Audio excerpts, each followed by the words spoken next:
مارے جا رہے ہیں، اور یہ تمام صحیح بالآخر لا حاصل رہ جاتی ہے۔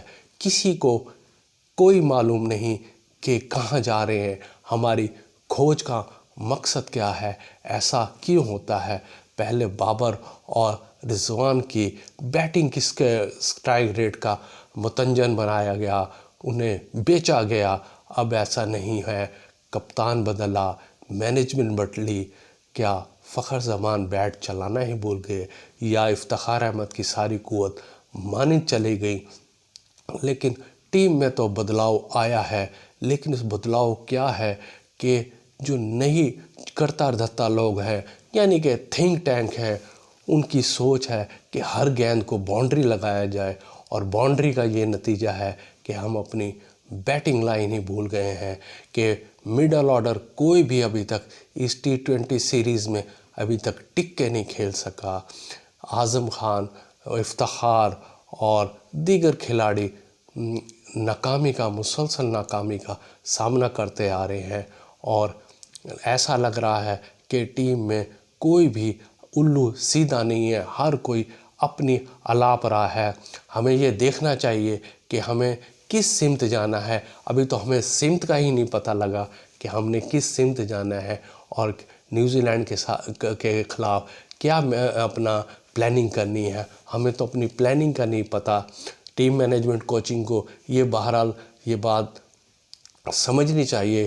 بقول ایشین ڈان بریڈ مین ظہیر عباس نے چند دن پہلے یہ بات کی تھی کہ کھلاڑیوں کی جو خامیاں ہوتی ہیں وہ کوچ صحیح کرتے ہیں، اور کوچ کو کھلاڑیوں کی خامیوں پر توجہ کرنی چاہیے۔ لیکن جب کوچ ہی کھلاڑیوں کی خامیاں دور نہ کر سکے تو پھر آخر کھلاڑیوں بھی کی جلد آؤٹ ہوں گے۔ یہ ظہیر عباس نے یہ بات کی ہے کہ کوچز کو اپنی حالت پہ بھی رحم کرنا چاہیے، اور انہیں کھلاڑیوں کو صحیح تکنیک سمجھانی چاہیے۔ پاکستان کرکٹ ٹیم کے سابق کپتان سرفراز احمد کی یہ خبریں گردش میں آ رہی ہیں وہ کہ کرکٹ سے مسلسل ان آؤٹ رہنے کی وجہ سے دل برداشتہ ہو کر برطانیہ شفٹ ہو گئے ہیں۔ ان کے اہل خانہ، ان کی مسز اور ان کے بچے، تمام اہل خانہ برطانیہ شفٹ ہو گئے ہیں، اور یہ ہمیں ذرائع بتا رہے ہیں کہ وہ صرف PSL کھیلنے آئیں گے اور کوئٹہ کی ٹیم سے کھیلیں گے، لیکن اس کے بعد وہ پاکستان میں نہیں رہیں گے، برطانیہ دوبارہ چلے جائیں گے۔ اور یہ ذرائع یہ بھی کہہ رہے ہیں کہ وہ یہ بھی خواہش رکھتے ہیں کہ مستقل طور پر برطانیہ شفٹ ہو جائے۔ سرفراز احمد نے پاکستان کے لیے 2 بڑے ٹائٹل ان کے نام ہیں کہ وہ انہوں نے بطور کپتان پاکستان کو 2 بڑے ٹائٹل دیے ہیں۔ 2006 میں انڈر-19 کرکٹ ورلڈ کپ انہوں نے اپنی قیادت میں ٹیم کو جتوایا تھا، اور 2017 میں ICC کرکٹ چیمپئنز ٹرافی کا ٹائٹل پاکستان کے سر پر سجایا تھا، اور اس کی قیادت بھی سرفراز احمد نے کی تھی۔ ایڈلیڈ ٹیسٹ آج تیسرے دن روز ہی ختم ہو گیا، اور آسٹریلیا نے ویسٹ انڈیز کو 10 وکٹوں سے ہرا دیا۔ ویسٹ انڈیز کی ٹیم دوسری اننگز میں 120 رنز بنا کر آؤٹ ہو گئی تھی، اور جواب میں 26 رنز کا جو ٹارگٹ تھا آسٹریلیا نے بغیر کسی نقصان کے پورا کر لیا۔ اس آخری میں تیسرے دن کی خاص بات ویسٹ انڈیز کے نوجوان بولر جنہوں نے پہلے دن اپنے کیریئر کی پہلی گیند پر سمتھ کو آؤٹ کیا تھا، اور وہ دنیا کے 23ویں بالر بن چکے تھے کہ جنہوں نے اپنے ٹیسٹ کیریئر کی پہلی گیند پر کسی کو آؤٹ کیا۔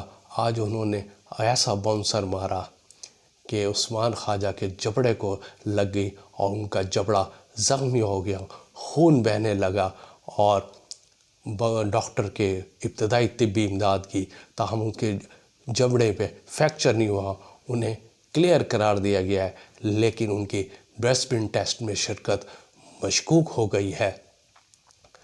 ویسٹ انڈیز کے یہ نوجوان بولر شامر جوزف ایک سیکورٹی گارڈ تھے، لیکن اور گھانا میں سیکورٹی کے فرائض انجام دیتے تھے، لیکن انہوں نے اپنی محنت اور کرکٹ کی جنونیت پہ محنت کا اجر ملا، اور وہ ویسٹ انڈیز کے کرکٹ ٹیم کے اسکواڈ میں شامل ہو گئے۔ ایک سیکورٹی گارڈ ایک ہی دن میں دنیا بھر میں مشہور ہو گیا، دنیا بھر میں پاپولر ہو گیا کہ انہوں نے ایک سیکورٹی گارڈ نے اپنے ٹیسٹ کیریئر کی پہلی گیند پر دنیا کے مانے بلے باز کو آؤٹ کر دیا، اور وہ بلے باز اسمتھ تھے، جو ڈیوڈ وارنر کے ریٹائرمنٹ کے بعد آسٹریلیا کے بطور اوپنر، ٹیسٹ اوپنر سامنے آئے تھے، اور شامر جوزف نے انہیں اپنے ٹیسٹ کیریئر کی پہلی گیند پر آؤٹ کر دیا۔ اسپین کے کارلوس نے ڈکار ریلی کار ایونٹ اپنے نام کر لیا۔ وہ 61 برس کی عمر میں انہوں نے یہ ایونٹ اپنے نام کر لیا، اور وہ دنیا کے عمر رسیدہ کار ڈرائیور بن گئے جنہوں نے ڈکار ریلی اپنے نام کی۔ موٹر سائیکل ایونٹ میں رکی برابیک نے یہ اعزاز اپنے نام کیا، انہوں نے یہ اعزاز دوسری بار جیتا ہے۔ کارلوس ایونٹ میں 4 مرلوں میں فتح حاصل کر کے مجموعی طور پر برتری حاصل کی، اور انہوں نے ٹائٹل اپنے نام کر دیا۔ اسپین کی خاتون rider Cristina lightweight challenges نے حاصل کی، اور وہ 2001 کے بعد اس کیٹیگری میں ٹائٹل جیتنے والی دوسری خاتون بن گئیں۔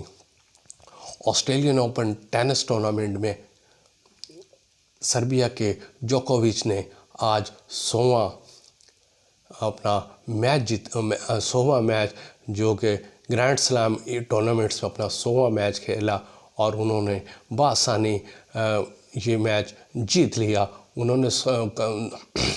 انہوں نے گرینڈ سلام میں 100 میچ کھیلے، جن میں سے وہ 92 انہوں نے جیتے ہیں، 8 میں انہوں نے شکست کا سامنا کرنا پڑا۔ اس طرح وہ یہ گرینڈ سلام میں 100 میچز کھیلنے والے دنیا کے پہلے ٹینس کھلاڑی بن گئے ہیں۔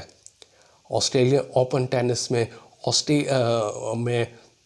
عالمی نمبر 2 خاتون کھلاڑی سیبرینا نے اپنا دوسرا راؤنڈ کا میچ 58 منٹ میں سیٹ جیت لیا، اور ان کا سکور 6-0 رہا، اور انہوں نے عالمی نمبر 28 کو صرف 58 منٹ میں ایونٹ سے باہر کر دیا۔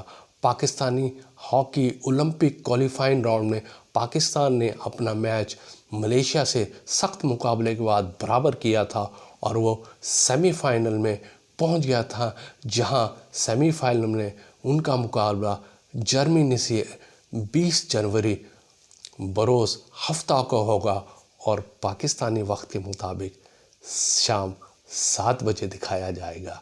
یہ تھی آج کی خبریں، اپنا خیال رکھیے گا، اللہ حافظ۔